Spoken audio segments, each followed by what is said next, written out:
नमस्कार, आप देख रहे हैं लोकमंच न्यूज और मैं हूं आपके साथ विवेक तिवारी। तो फिलहाल देश में स्थिति कुछ ऐसी है कि कोरोना से देश बेहाल है। देश में वैश्विक महामारी कोरोना वायरस की दूसरी लहर बेकाबू हो चुकी है। पिछले 3 दिन से हर रोज 2 लाख से ज्यादा नए मरीज मिल रहे हैं। कोविड से होने वाली मौतों की संख्या में भी सरकार से लेकर आम लोगों तक की चिंता बढ़ा दी है। कोरोना संक्रमण का प्रकोप बढ़ने के साथ ही देश में अस्पतालों की हालत बेहद खराब नजर आ रही है। कोरोना से सर्वाधिक प्रभावित राज्यों में बेड, वेंटिलेटर, रेमडेसिविर इंजेक्शन और ऑक्सीजन की किल्लत हो गई है। वहीं देश में शनिवार को बीते 24 घंटे में 2,34,000 कोरोना के नए केस सामने आए हैं और वहीं 1,341 लोगों की कोरोना संक्रमण के चलते जान चली गई है। महाराष्ट्र में हालात बिगड़ते देख राज्य के सीएम उद्धव ठाकरे ने पीएम मोदी से फोन पर बात की और 1500 मीट्रिक टन ऑक्सीजन भेजने की मांग की है। वहीं उत्तर प्रदेश में पिछले 24 घंटे के अंदर कोरोना के 27,426 नए केस सामने आए हैं। लखनऊ में कोरोना वायरस के 6,598 नए केस मिले हैं, जबकि पिछले 24 घंटे के दौरान लखनऊ में कोरोना की वजह से 35 लोगों की रिकॉर्ड मौत हुई है। मध्य प्रदेश में भी कुछ ऐसे ही हालात हैं। मध्य प्रदेश में पिछले 15 दिन में 78,000 मरीज बढ़े हैं। वहीं राज्य में शुक्रवार को 1,045 मरीज सामने आए, जबकि भोपाल में 1,669 नए केस सामने आए हैं। भोपाल में एक दिन में 118 कोरोना शवों का अंतिम संस्कार किया गया है, जो अब तक का सर्वाधिक आंकड़ा है। वहीं भोपाल के हमीदिया अस्पताल के दवा स्टोर से 800 से ज्यादा रेमडेसिविर इंजेक्शन चोरी हो गए हैं। ये सभी इंजेक्शन कोरोना संक्रमित गंभीर मरीजों को शनिवार को लगने वाले थे। उत्तराखंड में कोरोना संक्रमण को लेकर हालात चिंताजनक बने हुए हैं। वहीं शुक्रवार को पहली बार 24 घंटे के अंदर 2,402 नए संक्रमित मरीज सामने आए हैं। सक्रिय मरीजों की संख्या 13,000 के पार हो गई है और प्रदेश में यानी कि उत्तराखंड में 17 मरीजों की मौत हुई है। तो ये जो आंकड़े निकल करके देश प्रदेश के तमाम इलाकों से सामने आ रहे हैं, ये अपने आप में भयावह स्थिति देश भर में पैदा कर रहे हैं कि आखिरकार सरकार किस तरह से कोरोना संक्रमण पर काबू पाती है और कैसे लोगों को, देश की बड़ी तादाद को, बड़ी आबादी को, जनता को कोरोना संक्रमण से बचाया जाता है।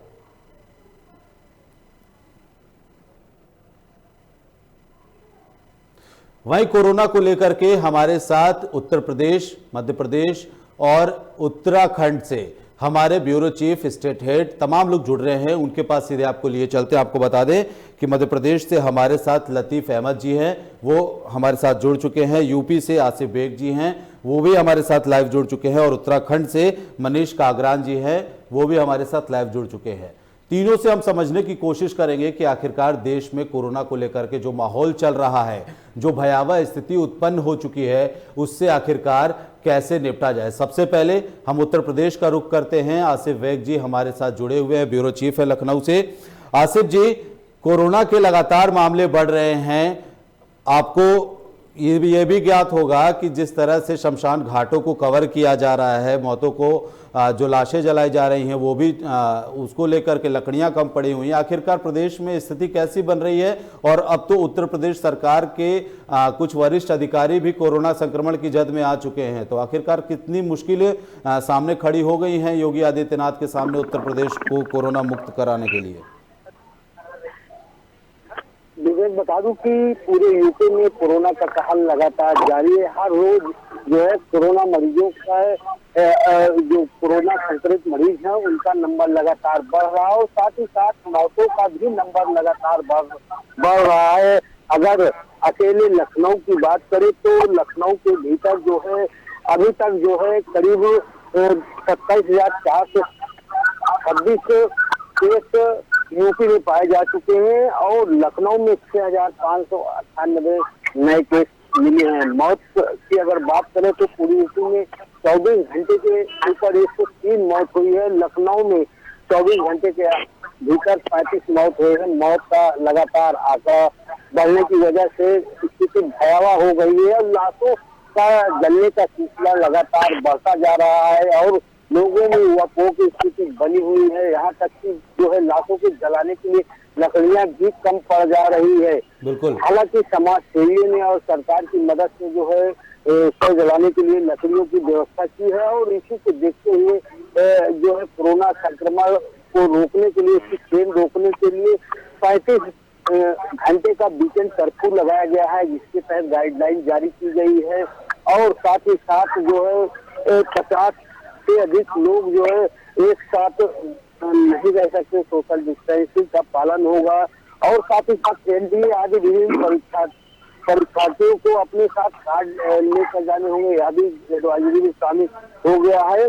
और इसी बीच यूपी सीएम योगी आदित्यनाथ ने कोरोना संक्रमण के बीच एक बड़ा बयान भी दिया है। सरकारी गरीब और असहायों की मदद के लिए जो है टीमें गठित की गई हैं और बता दो कि अगर बात कोरोना की करें तो कोरोना लगातार बढ़ता जा रहा है। कई अधिकारी, लखनऊ डीएम समेत कई अधिकारी जो है कोरोना पॉजिटिव पाए जा चुके हैं। इससे पहले यूपी सीएम योगी आदित्यनाथ भी कोरोना पॉजिटिव पाए गए थे। डीजीपी हितेश चंद्र अवस्थी भी जो है कोरोना पॉजिटिव पाए जा चुके हैं। तो लगातार कहने का मतलब है कि लगातार कोरोना का संक्रमण बढ़ता जा रहा है। हर कार्यालय और दफ्तर में दर्जनों की संख्या में कोरोना पॉजिटिव मरीज पाए जा रहे हैं। और बात करें नेताओं की तो कैबिनेट मंत्री सुरेश राणा भी पॉजिटिव पाए जा चुके हैं। सपा सुप्रीमो अखिलेश यादव भी पॉजिटिव पाए जा चुके हैं। साथ ही साथ कई और मंत्री। कुल मिलाकर आसिफ, कहानी यह है कि उत्तर प्रदेश में हालात बेकाबू होते जा रहे हैं। क्या उत्तर प्रदेश में सरकार को इस स्थिति का पहले से अनुमान नहीं था? जी बता दूं, जिस तरह से शुरुआती दौर में सोशल डिस्टेंसिंग की धज्जियां उड़ाई गई, साथ ही साथ जो है जो सरकार की एडवाइजरी जारी की गई थी उसका पालन नहीं किया गया। यहाँ तक कि जो है सरकार ने उस पर कोई जो है जोर भी नहीं दिया और लोग खुलेआम घूमते रहे, प्रचार प्रसार भी करते रहे। यहाँ तक कि पंचायत चुनाव में पहले चरण का मतदान हुआ, उस दौरान सोशल डिस्टेंसिंग की धज्जियां उड़ाई गई। इससे जो है लगातार संक्रमण बढ़ता जा रहा है। अगर बात करें सरकार की तैयारियों को तो तैयारियों को लेकर यूपी सीएम भले ही दिशा निर्देश दे रहे हैं कि कोरोना मरीजों का बेहतर इलाज किया जाए, लेकिन जिस तरह से स्थिति अस्पतालों में भयावह होती जा रही, कहीं ऑक्सीजन की कमी से लोग मर रहे हैं, कहीं इलाज के अभाव में लगातार जो है मरीजों की मौत का सिलसिला बढ़ रहा है, तो कहीं पर दूध न खाली होने की वजह से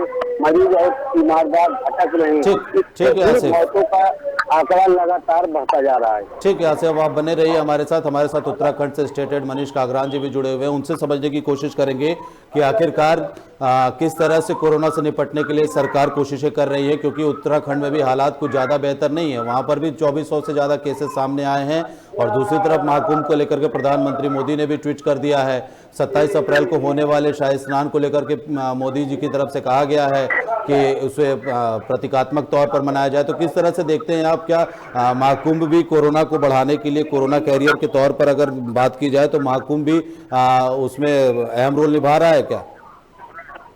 हाँ विवेक, बिल्कुल आपको जानकारी देने की उत्तराखंड के अंदर एक कोरोना का बम फट चुका है कि बीते ही अगर देखें हम एक दिन पहले की तो 2400 कोरोना से संक्रमित लोगों की संख्या यहाँ पाई गई है। और अगर हम धर्म नगरी हरिद्वार की बात करें तो 600 से ज्यादा लोग कल ही कोरोना से संक्रमित हो गए हैं। और अगर हम देखें कि सरकार ने किस तरीके से कदम उठा रही है, तो सरकार ने पूरे राज्य के अंदर लागू कर दिया है कि रात को 10:30 बजे से लेकर के सुबह 5 बजे तक एक कर्फ्यू लगा दिया, नाइट कर्फ्यू इसके अंदर लगा दिया गया है। इसके अलावा जो रेस्टोरेंट हो गए और उनमें जो पैकिंग की सुविधा के लिए उनको रखा गया 50% के लिए अवेलेबल कर दिया गया है। जो सिनेमा हॉल है उनको भी 50% आरक्षित कर दिया गया है यहाँ पर।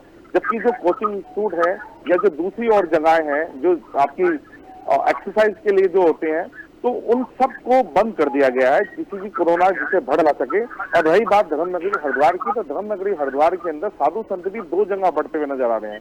जब सन्यासी जो साधु संत हैं उन्होंने ये कहा गया कि कोरोना बढ़ रहा है, तो इसको देखते हुए हम इसको एक प्रतीकात्मक के रूप में लेंगे कि कुछ ही 20-25 के करीब साधु संत होंगे।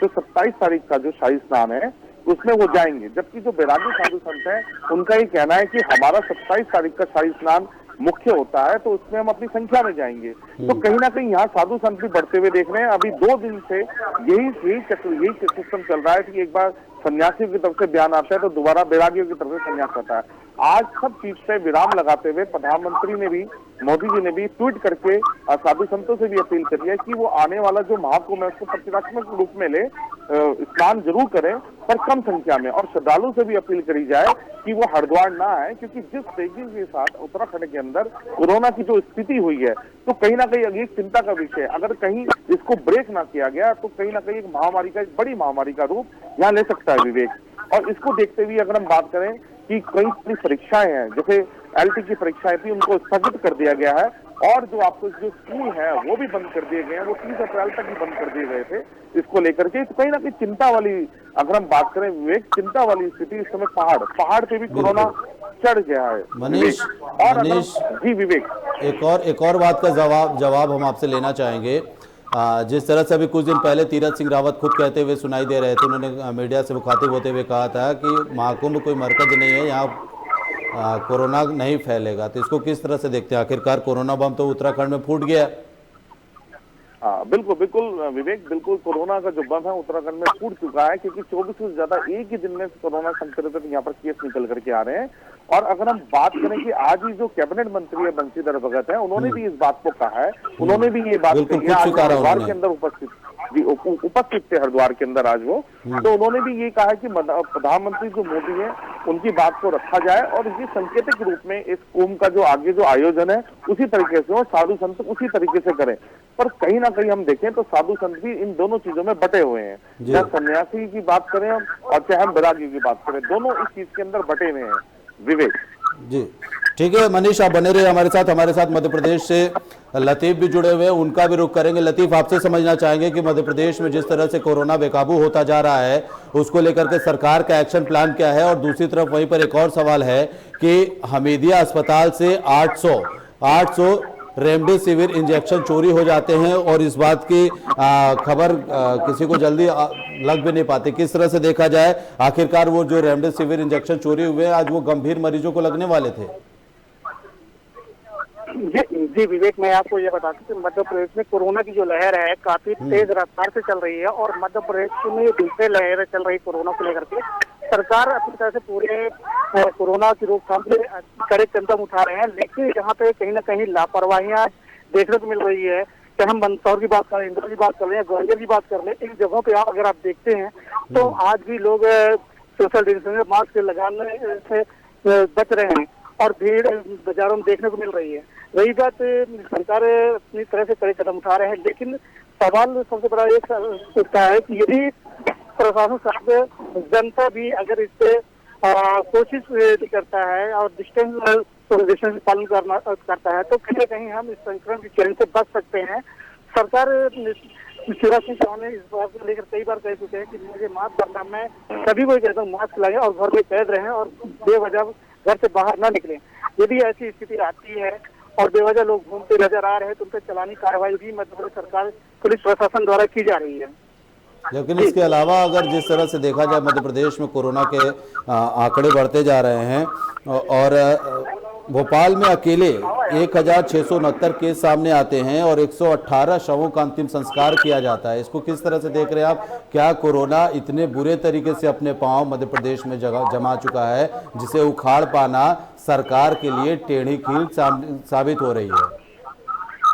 जी, इस सवाल से बड़ा ये खड़ा हो रहा है कि सरकार की जितनी व्यवस्था की जाती है उस व्यवस्था से 3 गुना कोरोना अपना पैर पसार रहा है। व्यवस्था की बात यदि करते हैं, नामी ग्रामीण अस्पतालों में देखते हैं तो ऑक्सीजन की सबसे बड़ी समस्या खड़ी हो रही है।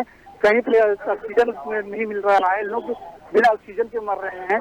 और इंजेक्शन की यदि बात करते हैं जो चोरी हुई है उसको लेकर कहीं ना कहीं इसमें राजनीति खड़ी हो रही है। लेकिन चोरी हुई है उसको लेकर के पुलिस प्रशासन की तरफ से आगे की तरफ से कोई कार्रवाई की गई है? कुछ उसमें खुलासा हो पाया कि आखिरकार 800 इंजेक्शन जिनको जो है हेलीकॉप्टर के जरिए केंद्र सरकार राज्य सरकारों तक पहुंचाने का काम कर रही है और वो इंजेक्शन वो मेडिकल स्टोर से, हमीदिया अस्पताल के मेडिकल स्टोर से चोरी हो जाती है, तो इसको कितनी बड़ी लापरवाही मानी जाए हमीदिया अस्पताल की। इसमें मिलीभगत की भी जाहिर तौर पर कर्मचारियों की मिलीभगत की किसी तरह का अंदेशा लगाया जा रहा है। क्या कुछ निकल करके सामने आ रहा है इसको लेकर कोई अपडेट? ये जाहिर सी बात है, ये बहुत बड़ी लापरवाही है अस्पताल प्रबंधन की, और इसमें जांच की बात की जा रही है और जांच इस पे जो दोषी होंगे उस पर कार्रवाई की जाएगी। ठीक है लतीफ, आप बने रहे। उत्तर प्रदेश हम आना चाहेंगे। आसिफ वेग लगातार हमारे साथ जुड़े हुए। आसिफ, आपसे समझना चाहेंगे कि आखिरकार जिस तरह से कोरोना संक्रमण का आंकड़ा, जो कोरोना संक्रमण है, दूसरी लहर जो उसके तेजी से फैलते जा रही है पूरे उत्तर प्रदेश में, सरकार ने जाहिर तौर पर अपनी तरफ से सख्ती कर दी है, 35 घंटे का लॉकडाउन लागू कर दिया है, लेकिन आगे का क्या प्लान है सरकार? कोई क्या जनता को इस बात की उम्मीद रखे वो कि लॉकडाउन लग रहा है, नहीं लग रहा है? किस तरह का सरकार का कुछ एक्शन प्लान है, इस बारे में कुछ बातें? ये बिल्कुल विवेक बता दूं कि जिस तरह से जो है सरकार तैयारी में की है कि कोरोना संक्रमण की जो तेजी है उसकी चेन टूट जाए, यही वजह है कि चारबाग रेलवे स्टेशन पर रेल यात्रियों के टिकट की बिक्री पर भी रोक लगा दी गई है और कोरोना मरीजों की के बेहतर इलाज के लिए आज यूपी सीएम के निर्देश पर अधिकारियों ने कई हॉस्पिटल का निरीक्षण भी किया और साफ तौर पर निर्देश दिया कि कोरोना मरीजों का बेहतर इलाज किया जाए। साथ ही साथ भीड़ भाड़ रोकने के लिए भी गाइडलाइन जारी की गई है और वीकेंड कर्फ्यू 35 घंटे के दौरान अगर कोई एडवाइजरी, जो कोरोना की एडवाइजरी आई है कोविड की, उसको तोड़ता है तो उसके खिलाफ कठोर से कठोर कार्रवाई की जाएगी। हालांकि आवश्यक वस्तुओं की, जो आवश्यक वस्तुएं हैं उनकी बिक्री पर ले आने पर कोई रोक नहीं लगाई गई है। लेकिन अगर बात सरकार की तैयारियों की करें तो सरकार इस बात पर जरूर जोर दे रही है कि लोग अपने घरों में रहें, मास्क लगाएं, सैनिटाइजर का प्रयोग करें और भीड़ भाड़ इलाकों से बचें। लेकिन प्रदेश के जो है अस्पतालों में प्रदेश के अस्पतालों का क्या हालात है? प्रदेश के अस्पतालों की जो लचर व्यवस्थाएं थी, मरीजों को बेड नहीं मिल पा रहा है, उसको लेकर के शासन प्रशासन की तरफ से कुछ खास तैयारियां की गई है कि आखिरकार जो लोग दर दर बेड के लिए भटक रहे हैं उनको त्वरित इलाज मिल पाए, उन्हें इंतजार न करना पड़े? ये बिल्कुल बता दें कि यूपी सीएम योगी आदित्यनाथ लगातार निर्देश दे रहे हैं, अधिकारियों के साथ बैठक कर रहे हैं कि जो कोविड मरीज है उनका बेहतर इलाज किया जाए। लेकिन अगर बात धरातल पर की जाए तो अभी हाल ही में कैबिनेट मंत्री, कानून मंत्री ब्रजेश पाठक का एक पत्र वायरल हुआ था जिसमें लिखा था कि उनके द्वारा जो है फोन करने के बावजूद भी अस्पताल प्रशासन ने एम्बुलेंस की व्यवस्था नहीं कराई, जिससे मरीज की मौत हो गई। वही दूसरी तरफ पूर्व रिटायर्ड जज हैं, वो पति पत्नी दोनों कोरोना पॉजिटिव थे, उन्होंने मदद की गुहार लगाई इलाज के लिए, लेकिन कोई स्वास्थ्यकर्मी नहीं पहुंचा, एम्बुलेंस नहीं पहुंची और रिटायर्ड जज की पत्नी की मौत हो गई। मौत के बाद कोई लाश को भी उठाने के लिए तैयार नहीं हुआ। तो या तो वानगी भर रहे, लगातार इस तरह की जो है लापरवाही सामने आ रही है।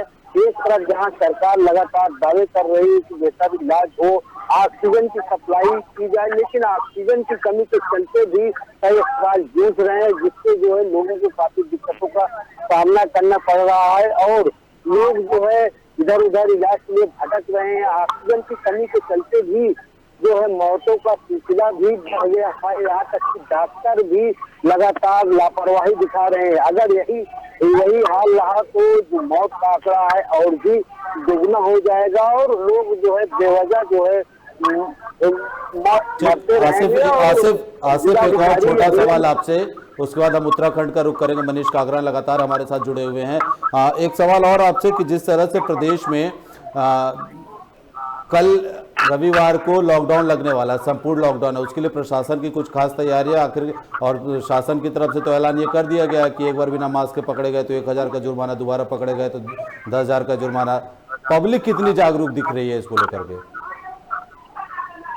जी बिल्कुल बता दूं कि लॉकडाउन को लेकर जो बीमारी फैली है, कोरोना संक्रमण लगातार बढ़ रहा है, इसको लेकर जो है भले ही इलाज न मिल रहा हो, बीमार है, लेकिन पब्लिक भी जागरूक इस बार नजर आ रही है। हजरतगंज चौराहा जो है काफी व्यस्त इलाका माना जाता है, लेकिन वहाँ भी जो है सन्नाटा पसरा रहता है और लोग अपने घरों में बंद है। व्यापारियों ने खुद बिना किसी निर्देश के अपनी दुकानें अमीनाबाद जैसे प्रमुख बाजारों में अपनी दुकानें बंद करने का जो है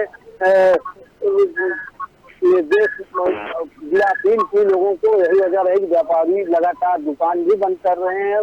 बात अगर लॉकडाउन की करें तो लॉकडाउन को लेकर प्रशासनिक तैयारियों का दावा है कि कोई भी जो है बेवजह घूमता पाया जाए तो उसके खिलाफ जो है कार्रवाई की जाएगी, जुर्माना लगाया जाएगा। मास्क न पहनने वालों पर लगातार जुर्माना लगाया ही जा रहा है।